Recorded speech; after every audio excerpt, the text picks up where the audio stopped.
Welcome to your friendly doctors.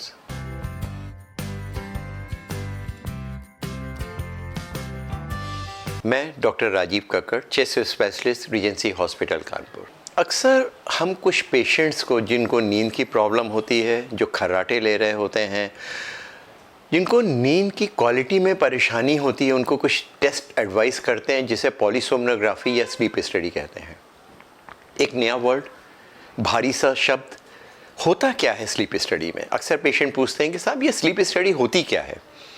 Sleep study दो parts में होती है। पहले कहते हैं पॉलीसोमनोग्राफी या स्लीप स्टडी, और सेकेंड डे जो सेकेंड नाइट में टेस्टिंग होती है उसको हम लोग टाइट्रेशन कहते हैं। स्लीप स्टडी जिस दिन होती है पूरी रात की स्टडी होती है, क्योंकि हमें सोते हुए उस चीज़ को देखना होता है। उसमें एक छोटा सा कंप्यूटर, एक छोटी सी मशीन जो एक बड़ी मशीन से कनेक्ट रहती है, उसको चेस्ट के ऊपर बांध देते हैं, जिसका मुख्य काम होता है चेस्ट के मूवमेंट को देखना। उसके बाद में एक पल्स ऑक्सीमीटर होता है जो हाथ में एक फिंगर में लगा लेते हैं, जो आपके ऑक्सीजन की सैचुरेशन को देखता है कि आपका बेस लाइन सोने से पहले ऑक्सीजन कितनी है, सोते समय आपकी ऑक्सीजन कहीं पे किसी स्टेज में जाके फॉल तो नहीं कर रही है, और जा कर के कितना मिनिमम ऑक्सीजन जाती है। तीसरी, एक सेंसर नाक के पास होता है जो नाक से निकलने वाली आवाज़, जिसको हम खर्राटे कहते हैं, उसको मेज़र करता है। कितनी कितनी देर में खर्राटे आ रहे हैं, किस समय हमारी खर्राटे रुक गए हैं, किस समय आपका चेस्ट का मूवमेंट रुक गया है।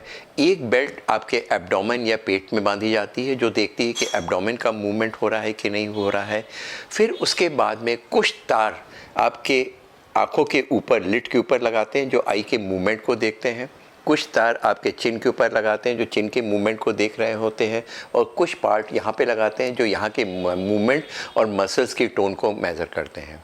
इसके बाद में कुछ तार हमारे सर के ऊपर लगाए जाते हैं जो आपके इलेक्ट्रिक वेव, जो ब्रेन में होने वाली वेव्स होती हैं, उनको मेज़र करते हैं।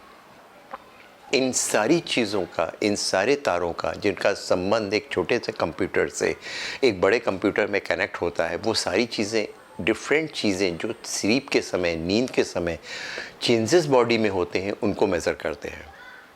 जैसा कि हमने आपको बताया, जो चीज़ सबसे आवश्यक होती है, चेस्ट का मूवमेंट, आपके एब्डोमेन का मूवमेंट, एक पर्टिकुलर स्टेज में जा कर के जिस समय आप खर्राटे ले रहे हैं, अगर हो सकता है कि उस समय खर्राटों की आवाज़ बंद हो गई है और चेस्ट का मूवमेंट, एब्डोमेन का भी मूवमेंट रुक गया है, तो इसको, इस बात को शो करता है कि ये सेंट्रल एपनिया है।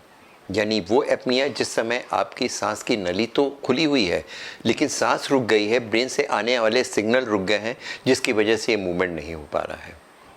दूसरे में कंडीशन में होता है, आपके मुंह से आवाज़ तो आ रही है खर्राटों की, धीरे धीरे वो आवाज़ तेज़ होती जाती है और एकदम से वो बिल्कुल रुक जाती है, लेकिन इसका मतलब है सांस की नली बंद हो गई।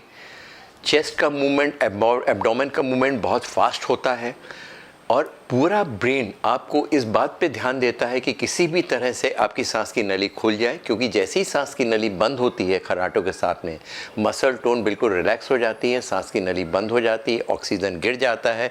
और ऑक्सीजन आपकी लाइफ के लिए सबसे इम्पॉर्टेंट चीज़ होती है। जैसे ही ऑक्सीजन गिरता है, ब्रेन में सिग्नल जाते हैं, यहाँ पर एक नेगेटिव प्रेशर बिल्डअप होता है और सांस की नली को खींचता है, और एकदम से जर्क के साथ में पेट और एब्डोमेन का मूवमेंट होता है।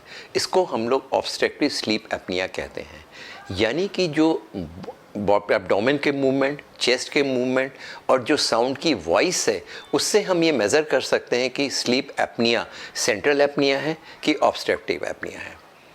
वो डिफरेंट टाइप का होता है। कुछ स्क्रीन टेस्ट होते हैं जिसमें ब्रेन में सिग्नल्स नहीं लगाए जाते हैं, वो उसमें मालूम नहीं पड़ता है डिफरेंट स्टेजेस क्या होती हैं।